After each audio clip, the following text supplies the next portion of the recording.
नमस्ते दोस्तों, मेरा नाम शेषराज है और मैं एक शराबी हूँ। भगवान की असीम कृपा है, अल्कोहलिक्स एनोनिमस का साथ है, आप सभी भाइयों की मदद है। यही वजह है दोस्तों, आज भी मैंने शराब नहीं पी और एक अच्छी ज़िंदगी जीने की आज मैं कोशिश कर रहा हूँ।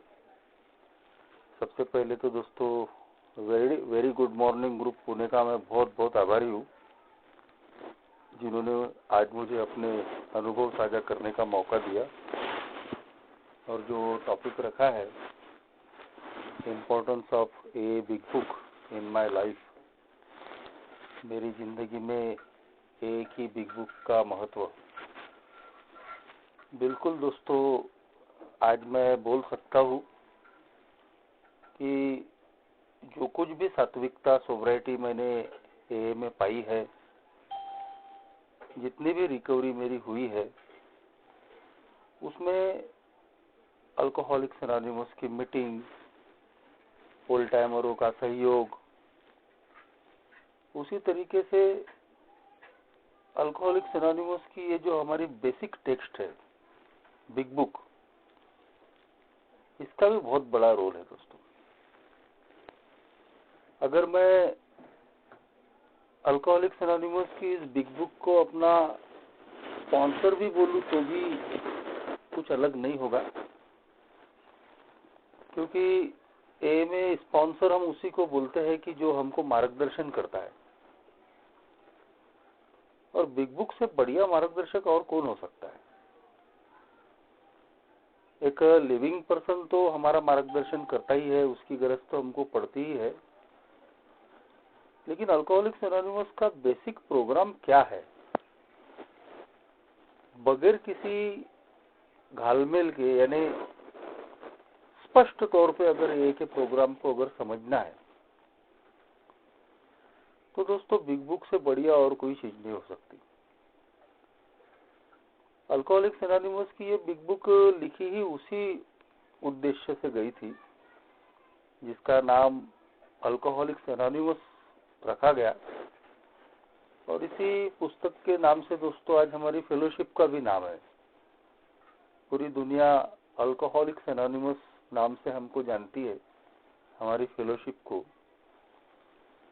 तो वो इसी पुस्तक के नाम से पड़ा है दोस्तों। 1935 में अल्कोहलिक्स एनोनिमस की स्थापना हुई, जब हमारे को फाउंडर डॉक्टर बॉब ने अपनी जिंदगी का आखिरी घूंट लिया। दूसरे को फाउंडर बिल डब्ल्यू 6 महीने से सोबर पहले से ही थे, और जिन सिद्धांतों को लेकर दोनों चल रहे थे, उसने साफ कर दिया कि एक मेरे जैसा अल्कोहलिक शराबीपन के इस जाल से निकल सकता है। जो चीजें बिल डब्ल्यू डॉक्टर बॉब को समझ में आई, उस पर चलते हुए उन्होंने एक एक अल्कोहलिक को पकड़कर जो भी रिकवरी की उस वक्त जो सिद्धांत थे उस पर काम करना उन्होंने शुरू किया, और उसका नतीजा निकला दोस्तों कि शुरुआती कुछ असफलताओं के बाद में लोग सोबर होने लगे। 1937 में जब हम लोग, हमारी संख्या कम से कम 60-70 के करीब थी, तभी बिल डब्ल्यू डॉक्टर बॉब दोनों को लगा कि ये 1 to 1 हम कब तक लोगों तक जाते रहेंगे। जो जितनी भी रिकवरियां हुई थी, उन्होंने साफ बता दिया था कि उस वक्त जो सिद्धांत प्रैक्टिस हो रहे थे वो काम कर रहे हैं, और ये जो रिकवरी है ये बल्क में भी, यानी एक मुश्त भी हमको एक साथ कई लोगों की रिकवरी भी हमको मिल सकती है, प्राप्त हम कर सकते हैं। और यही विचार कर दोस्तों बहुत सारी चीजें उस वक्त दोनों ने सोची थी, लेकिन उसमें जो एक प्रमुख चीज थी वो एक पुस्तक की बात थी कि क्यों ना हम ए का जो आज जिसको हम अल्कोहलिक्स एनोनिमस बोलते हैं, तो उस फेलोशिप का, उस संस्था का एक लिखित तौर पे एक ऐसा रूप दिया जाए कि जिससे दूर दराज के लोगों तक भी अल्कोहलिज्म से रिकवरी का ये जो मैसेज है वो पहुंच पाए। क्योंकि शुरुआत में जो सिलसिला था, जो काम करने का तरीका था, वो 1 to 1 ही था। एक शराबी दूसरे शराबी से सीधे मिलकर बात करता है, अपने अनुभव शेयर करता है। लेकिन जब शुरुआती रिकवरीज हमारे को फाउंडर्स को दिखी तो उनको लगा कि एक फुलफ्रूट प्रोग्राम एक पुस्तक के रूप में अगर हम लेकर आए सामने, तो जहां हम नहीं पहुंच सकते वहां पे भी रिकवरी का ये मैसेज जा सकता है। और इसीलिए दोस्तों 1937 में बिग बुक का लिखना शुरू हुआ और 1939 में ये पुस्तक प्रकाशित हुई। 1939 के बाद से तो आज तक कई प्रतियां इसकी बिकी और आज कहा जाता है कि ये पूरी दुनिया में दूसरे नंबर की पुस्तक है जो सबसे ज्यादा बिकी है। कई लोगों की जिंदगियों को इस बिग बुक ने बदलने का काम किया है। दूर दराज के लोनर मेंबर्स, जहां कोई फेलोशिप नहीं है, जहां कोई ग्रुप नहीं है, ऐसी जगह भी दोस्तों अल्कोहलिक्स एनोनिमस की बिग बुक पहुंचकर एक ही सोब्राइटी के बीज बोने का काम करती है। अल्कोहलिक्स एनोनिमस की मीटिंग में 2007 में मैं आया दोस्तों, एक रॉक बॉटम अल्कोहलिज्म झेल के, पूरी तरीके से तबाह और बर्बाद। 2003 में मैं मरते मरते बचा। उसके बावजूद दोस्तों मेरी जिंदगी में शराब आई थी 11 महीने के बाद, और फिर जिंदगी में बर्बादी।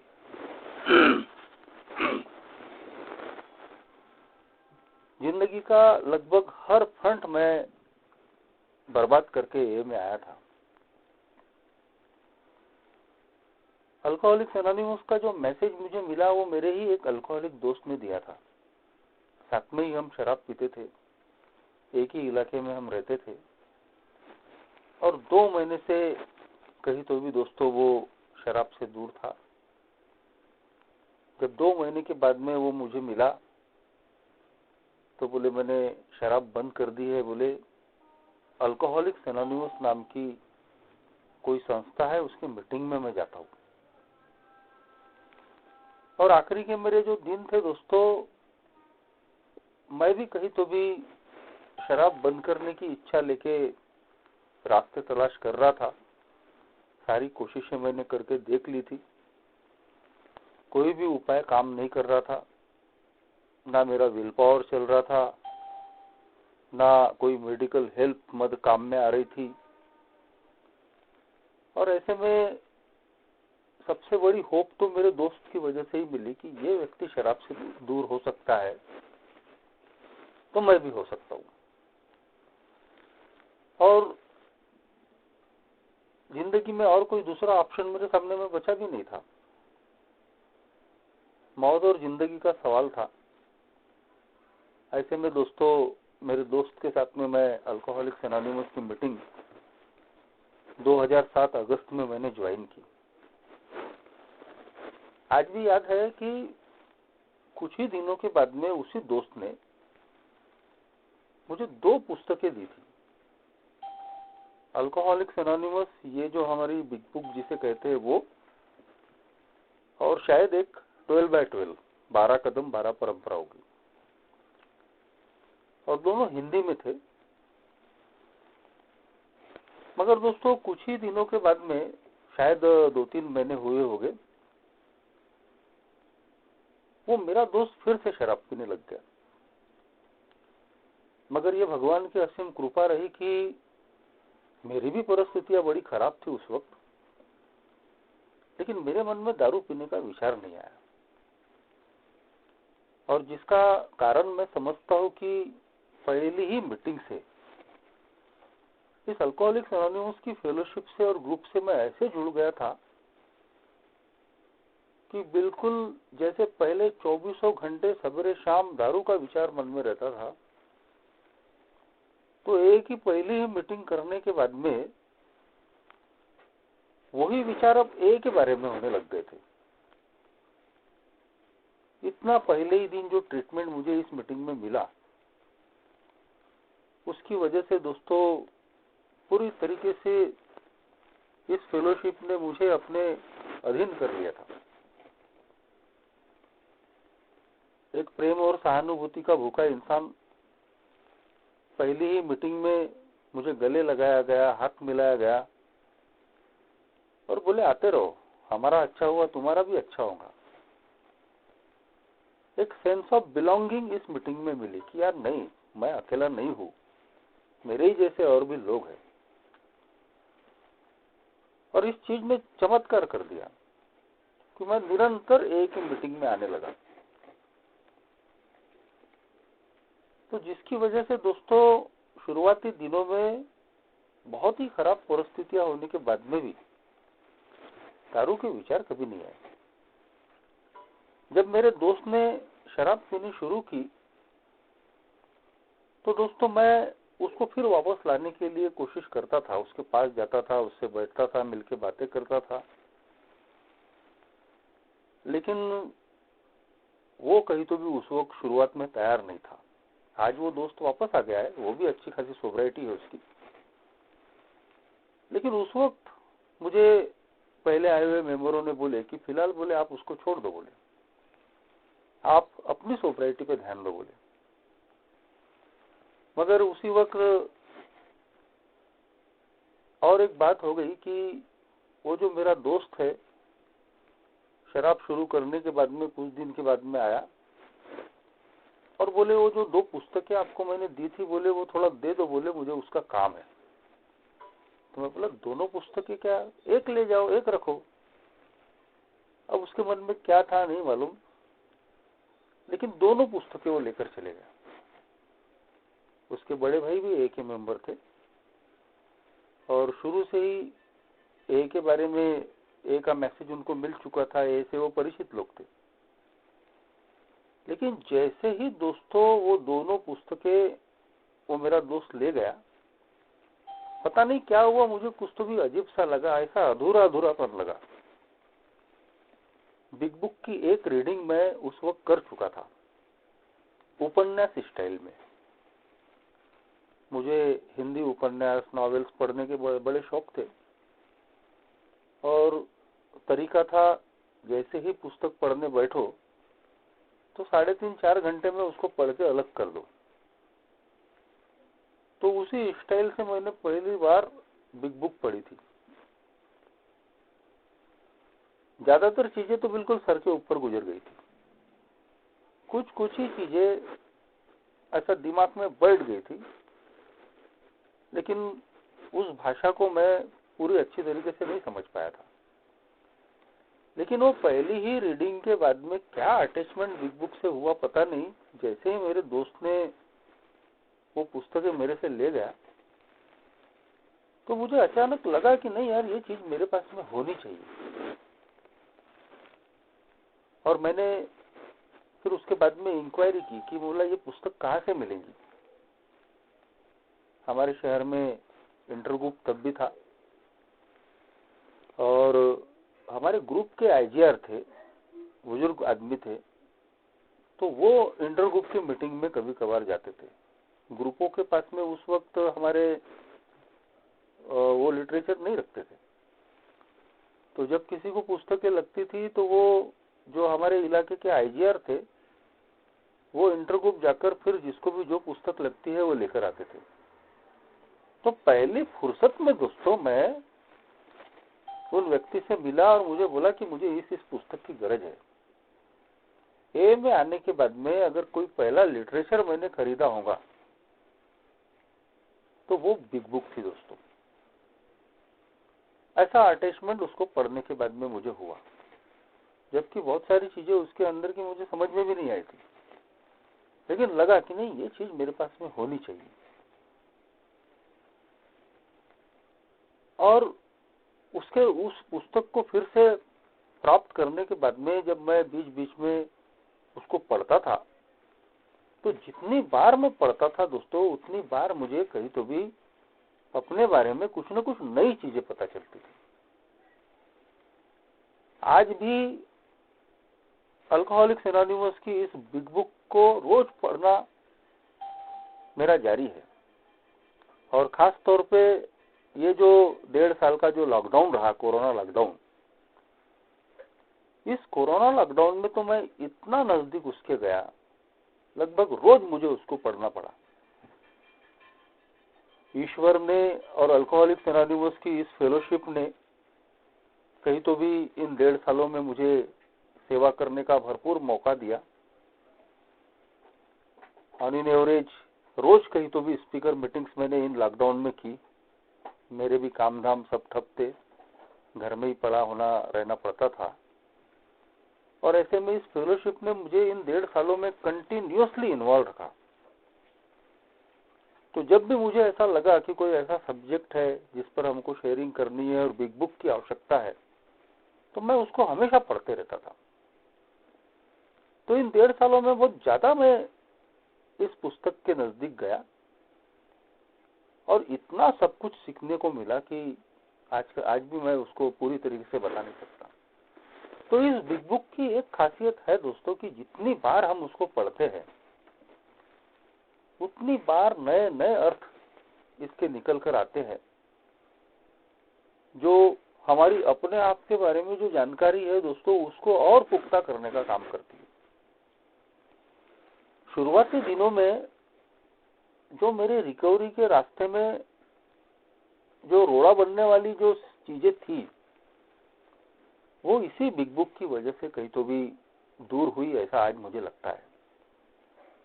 जो मैंने बताया कि पहली बार जब मैंने बिग बुक पढ़ी थी उपन्यास स्टाइल में, तो शुरू में मुझे सब कुछ समझ में नहीं आया,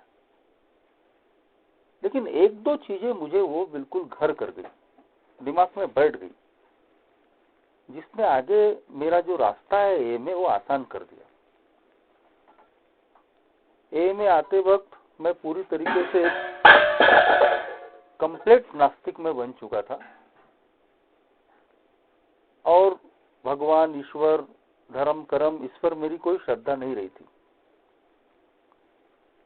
अल्कोहलिक्स एनोनिमस की मीटिंग में आने के बाद में यही चीजें मैं रोज सुन रहा था, लेकिन शायद अल्कोहलिज्म की जो मार मैंने झेला था, उसकी वजह से दोस्तों मेरे मन में कोई किंतु परंतु तो नहीं आया। थोड़ी बहुत विनम्रता और थोड़ा बहुत खुला मन शराब ने मार मार के कहीं तो भी दे दिया था, और इसीलिए मैं इसे निरंतर सुन रहा था एक ही मीटिंग में। लेकिन बिग बुक में जो बिल की स्टोरी में एक जो संभाषण है बिल डब्ल्यू और उनके दोस्त एबीटी का, वो संभाषण मुझे याद रह गया कि हमारे को फाउंडर बिल डब्ल्यू भी कहीं तो भी ईश्वर की संकल्पना से नाखुश थे, और जब एबीटी ने नया रिलीजन लेने की बात कही तो वो भी थोड़े परेशान हो गए थे। लेकिन एबीटी ने जो बात उनको बोली कि आप अपनी कंसेप्शन का ईश्वर चुनने के लिए स्वतंत्र हो, गॉड ऑफ योर कंसेप्शन। तो ये चीज दोस्तों कहीं तो भी मेरे जैसे मेरे रास्ते में भी मेरी जो विचारधारा है, मेरी जो सोच है, वो रुकावट बन सकती थी। तो उस रुकावट को दूर करने का काम बिग बुक के इस चैप्टर ने, इस संभाषण ने किया था दोस्तों। तो मुझे भी लगा नहीं यार, सही बात है कि मैं दुनिया की समझ का जो ईश्वर है, दुनिया की सोच का जो ईश्वर है, अगर उसको मैं पसंद नहीं करता तो कम से कम मैं अपनी समझ के ईश्वर की कंसेप्ट को तो मान सकता हूँ, गॉड ऑफ माई अंडरस्टैंडिंग। और फिर धीरे धीरे ओल्ड टाइमरों की शेयरिंग भी सुनने को मिली। अगर आप गॉड को नहीं मानते हो तो आप हायर पावर को चूज कर सकते हो। शुरुआती दिनों में अल्कोहलिक्स एनोनिमस भी एक हायर पावर है। कई लोग उसको ही एक उच्च शक्ति मानकर अपनी रिकवरी की जो लाइफ है वो शुरू करते हैं। तो इन चीजों ने दोस्तों मेरी इनिशियल डेज में बहुत मदद की, क्योंकि मैं देखता हूँ कि इन चीजों की वजह से कई लोग ए के बाहर चले गए, सारी बर्बादियां हो चुकी है, लेकिन दोस्तों अपने पुराने विचारों से वो दूर होना नहीं चाहते थे। नहीं, हमको अल्कोहलिज्म तो मालूम है, ठीक है, एक्सेप्ट है, लेकिन बॉस ये ईश्वर वगैरह अपने को पसंद नहीं। मैं जिस ग्रुप में मेंबर था वो भी एक चर्च में ही चलता था,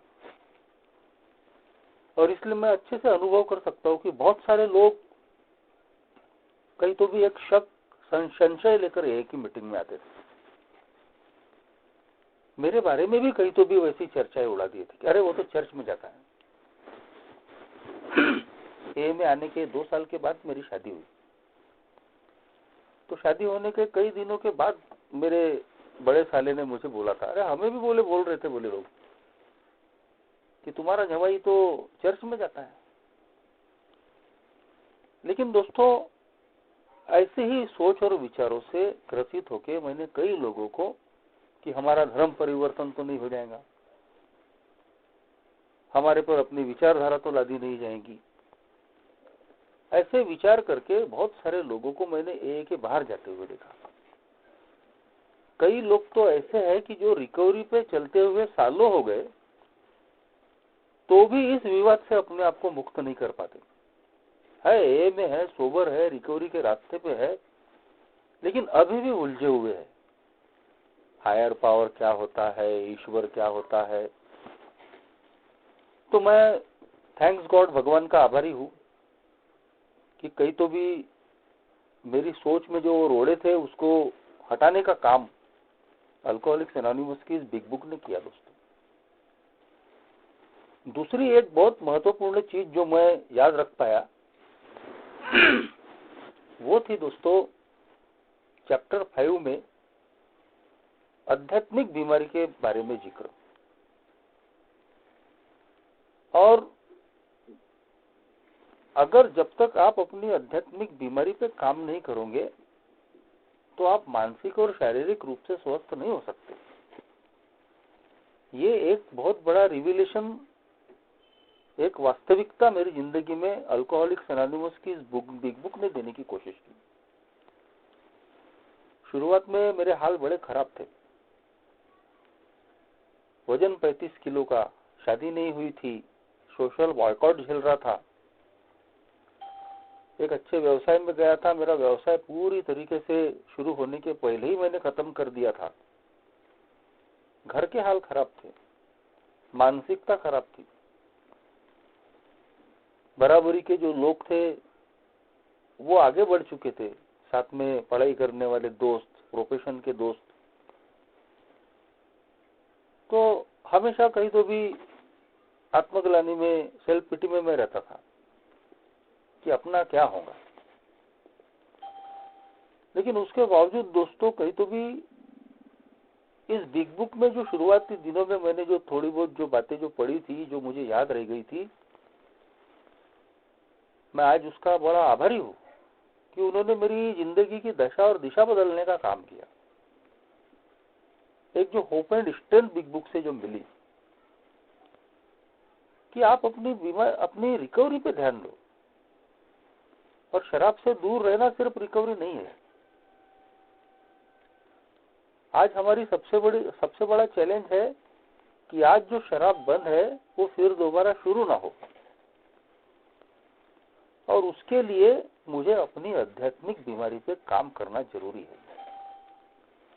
अगर मेरी आध्यात्मिक प्रगति ठीक तरीके से होती है तो मेरी भौतिक प्रगति भी मेरे पीछे पीछे आती है। तो मुझे तय करना है कि मैं भौतिक प्रगति का घोड़ा आगे रखता हूं या आध्यात्मिक प्रगति का। अगर मैंने भौतिकता की गाड़ी आगे रखी, घोड़ा आगे रखा, तो मैं नुकसान में रहने वाला हूं। लेकिन अगर मैं आध्यात्मिकता का घोड़ा आगे रखता हूं तो भौतिकता की गाड़ी धीरे धीरे पीछे आती है। तो दोस्तों इन सारी चीजों ने कहीं तो भी एक बहुत बड़ा आधार देने का काम किया। इनिशियल डेज में जैसा मैंने बताया बड़े ही खराब हाल थे। लगता था कि यार अपनी भी भौतिक तरक्की, फाइनेंशियल जो प्रोग्रेस है वो होनी चाहिए जैसा बाकी लोगों की हुई है, और हमारे जैसे अल्कोहलिक का सबसे पहला ध्यान उसी में जाता है।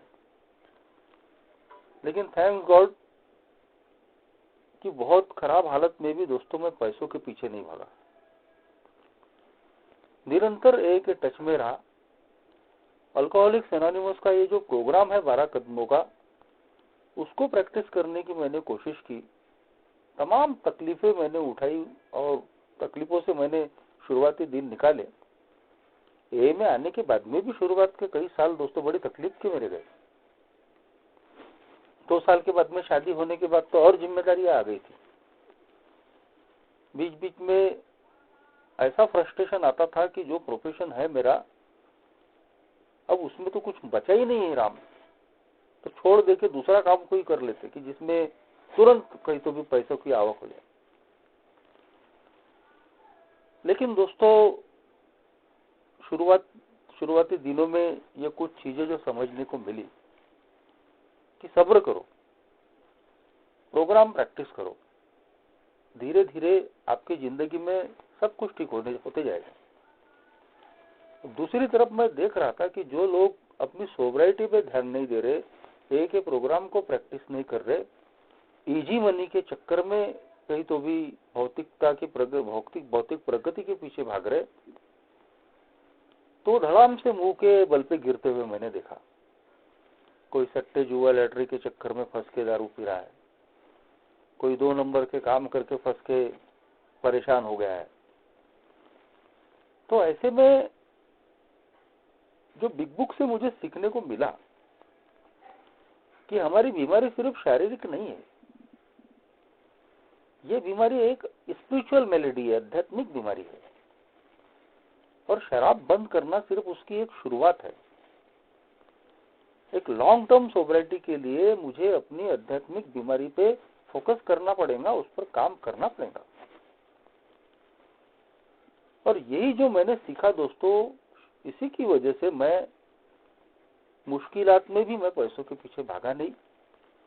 तकलीफें भोग कर भी दोस्तों मैं अपने आप को संयमित रखा मैंने, और आज उसके रिजल्ट देखता हूं।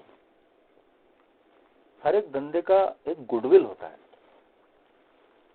और मेरे अल्कोहलिज्म की वजह से मैंने अपने धंधे का वो सारा गुडविल खत्म करके मैं आया था। बल्कि मेरा जो व्यवसाय है वो शुरू होने के पहले ही खत्म मैंने कर दिया था, क्योंकि शराब की बोतल ही लेकर मैं वहां गया था। और ऐसे में जो खोया हुआ गुडविल है उसको फिर से हासिल करना कोई मामूली बात नहीं थी। फिर से लोगों का विश्वास जीतना, और उसीलिए दोस्तों मुझे काफी समय लगा इन चीजों में। लेकिन बीच में जो फ्रस्ट्रेशन का दौर आया, जो निराशा और तनाव और चिंता का दौर आया, वो मेरी सोबराइटी को छीन सकता था।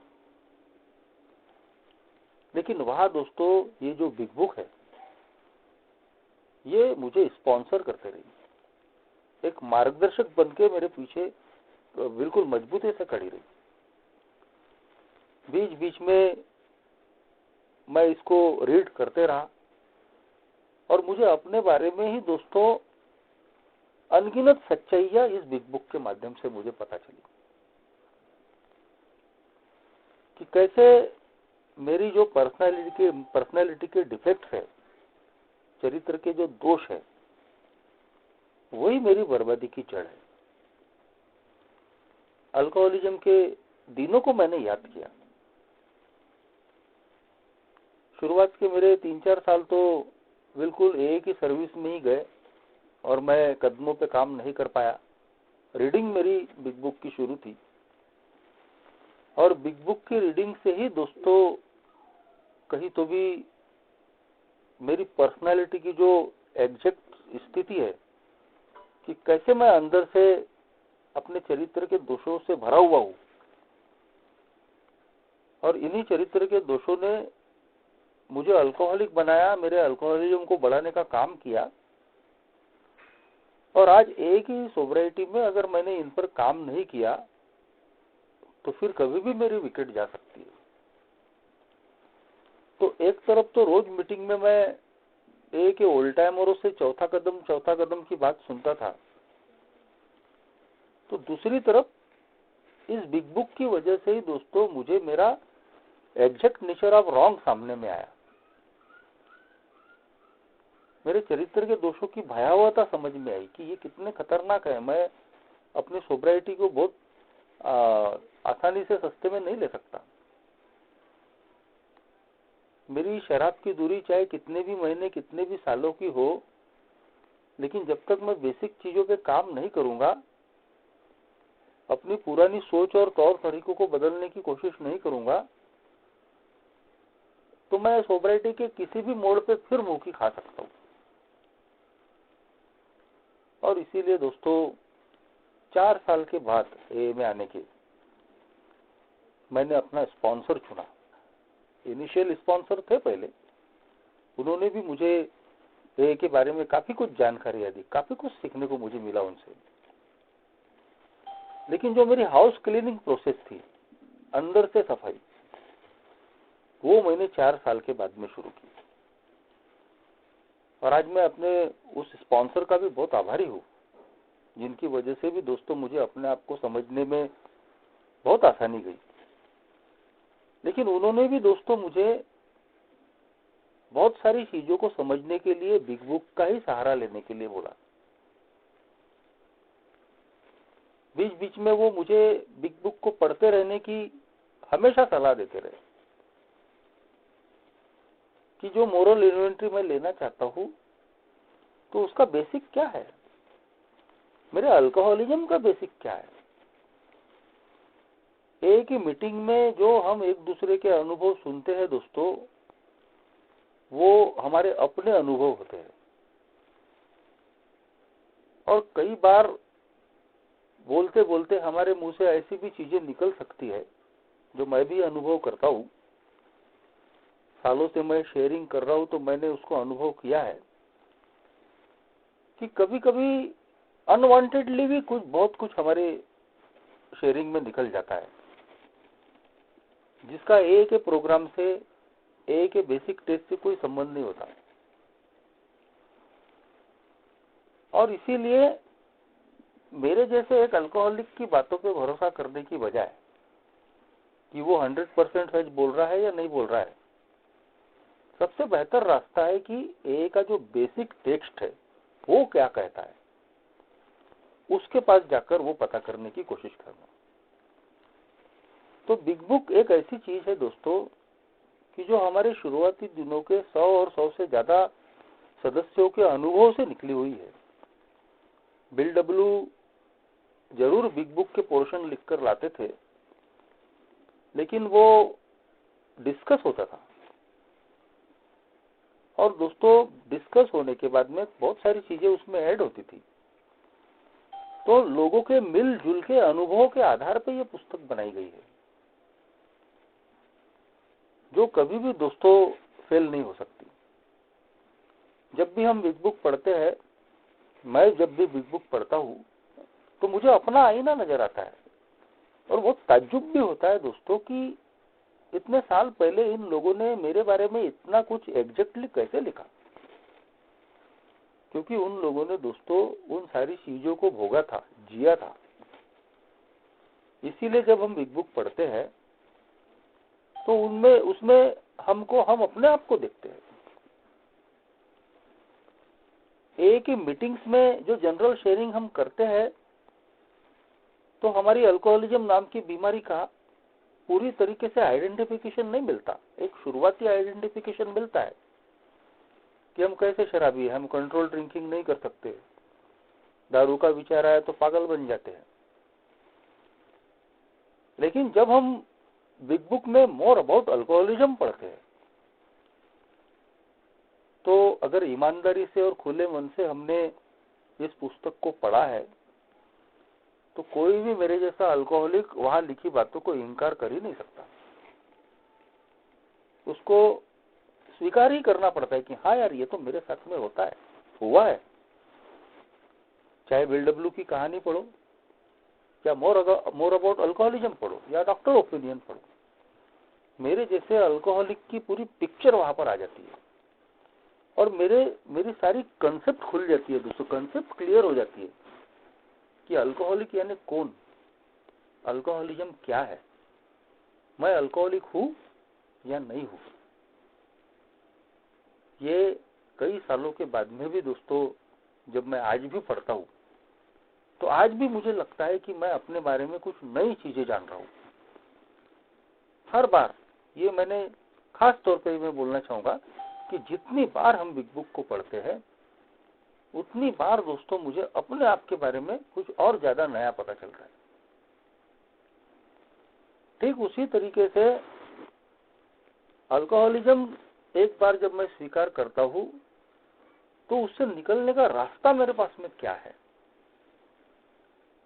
एक ही मीटिंग्स में बहुत जनरल तरीके से हम शेयर करते हैं, ज्यादातर तो one day at A time meeting का महत्व, आते रहो, यही सारी चीजें डिस्कस होती है। एक शुरुआती आइडिया हमको एक ही मीटिंग्स में मिलता है कि दारू से दूर रहने के लिए क्या करना चाहिए, लेकिन उससे निकलने के लिए जो एक फुल प्रूफ प्रोग्राम है वो पूरी तरीके से एक ही मीटिंग में नहीं बताया जाता और शायद वो पॉसिबल भी नहीं है दोस्तों, क्योंकि हर शेयरर अपने अनुभव बांटता है। 5-7 मिनट 15 मिनट में एक ही रिकवरी का पूरा प्रोग्राम बताना उसके लिए भी पॉसिबल नहीं होता। और दूसरी बात कि वो अपने समझ के हिसाब से बोलता है, जितना भी उसने समझा, जितना भी उसने अनुभव किया, जितना भी उसने सीखा, उतना वो एक ही मीटिंग में बताने की कोशिश करता है, चाहे वो मैं रहूं या और कोई भी रहे। और इसीलिए दोस्तों मेरी बात को या अन्य किसी भी एक ही मेंबर की बात को, चाहे वो कितना भी बड़ा ओल्ड टाइमर रहे, कितना भी बड़ा वक्ता रहे, उसको हम पूरी तरीके से परफेक्ट नहीं मान सकते। मैं तो शुरुआती दिनों में जो ओल्ड टाइमरों की मैंने शेयरिंग सुनी और उसके बाद में जब मैंने बिग बुक पढ़ी तो इतना फर्क मुझे नजर में आया कि जिसकी कुछ हद नहीं। पर मैं ये नहीं कहना चाहूंगा कि जिन ओल्ड टाइमरों की मैंने शुरुआती दिनों में शेयरिंग सुनी थी वो पूरी तरीके से गलत शेयरिंग थी, परफेक्ट नहीं थी, मैं ये नहीं बोल रहा हूं। उन लोगों की शेयरिंग नहीं तो मुझे सोबर किया,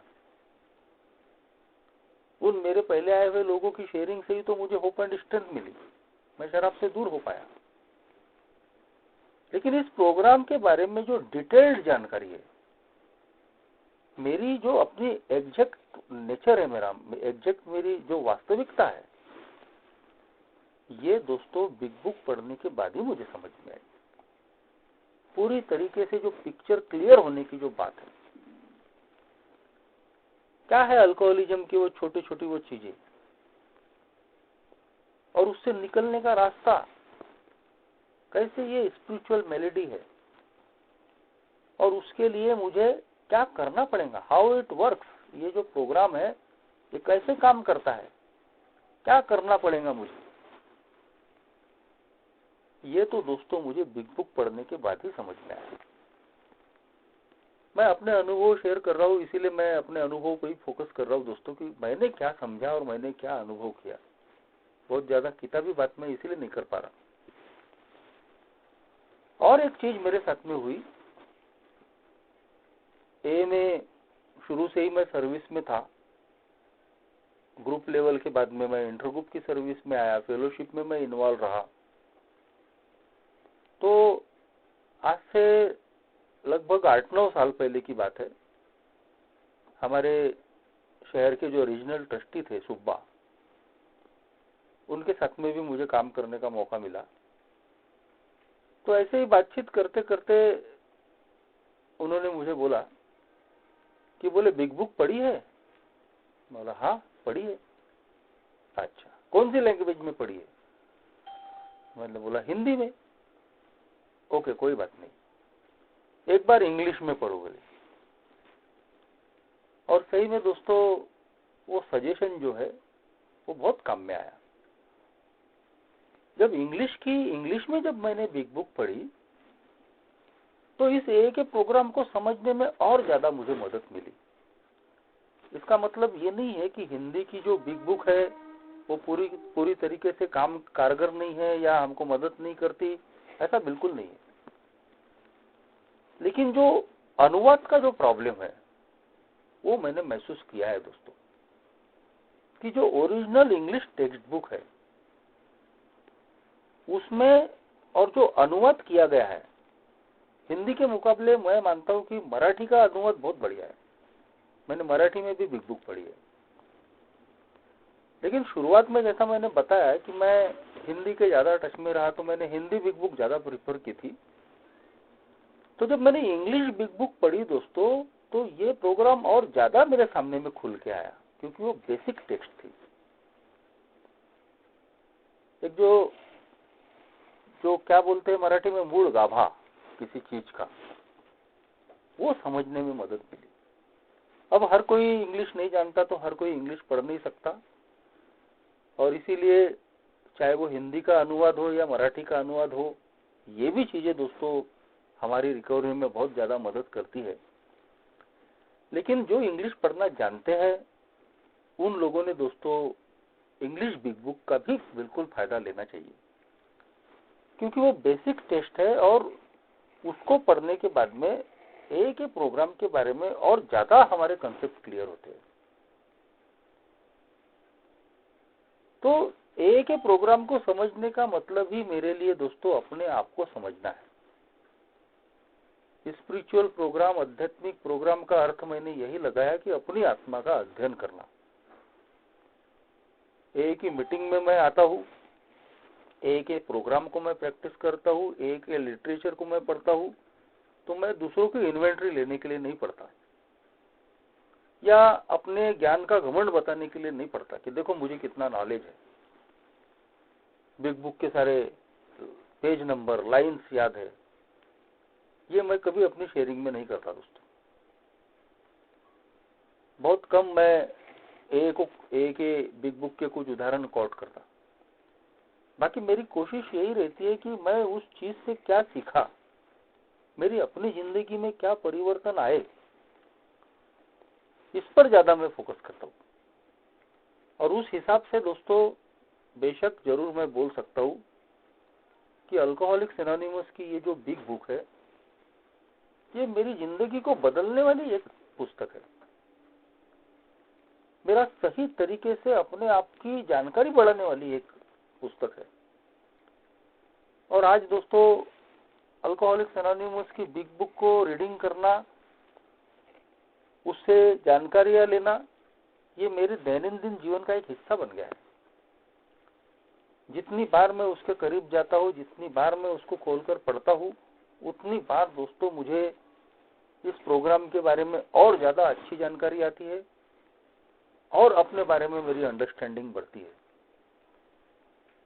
मेरे स्पॉन्सर है, लिविंग स्पॉन्सर है, उन्होंने भी मेरी सोबराइटी में बहुत मदद की है। लेकिन जहां तक बिग बुक की बात है दोस्तों, वो भी मेरा स्पॉन्सर है। जैसे अनगिनत कोने कोने में जहां कोई फेलोशिप नहीं है, जहां कोई मीटिंग नहीं है, ऐसे लोनर प्लेसेस में भी अल्कोहलिक्स एनोनिमस की बिग बुक ने रिकवरी को पहुंचाने का काम किया, उनका वो मार्गदर्शक बनी। तो ठीक वैसे ही मैं अपनी जिंदगी में भी देखता हूं कि मेरी इस रिकवरी के रास्ते पे मैं अल्कोहलिक्स एनोनिमस की ये जो बिग बुक है, जिसका नाम अल्कोहलिक्स एनोनिमस है दोस्तों, ये भी एक मार्गदर्शक के तौर पे मेरी जिंदगी में काम करती है। और अपनी रिकवरी को ऐसे ही बरकरार रखने के लिए, नया हमेशा कुछ न कुछ सीखने के लिए मैं इस बिग बुक से बहुत कुछ सीखते रहता हूँ, पाते रहता हूँ, और वही दोस्तों मैं शेयर करने की कोशिश करता हूँ। आप लोगों ने मौका दिया, बहुत बहुत धन्यवाद। Thank you. This session is no longer being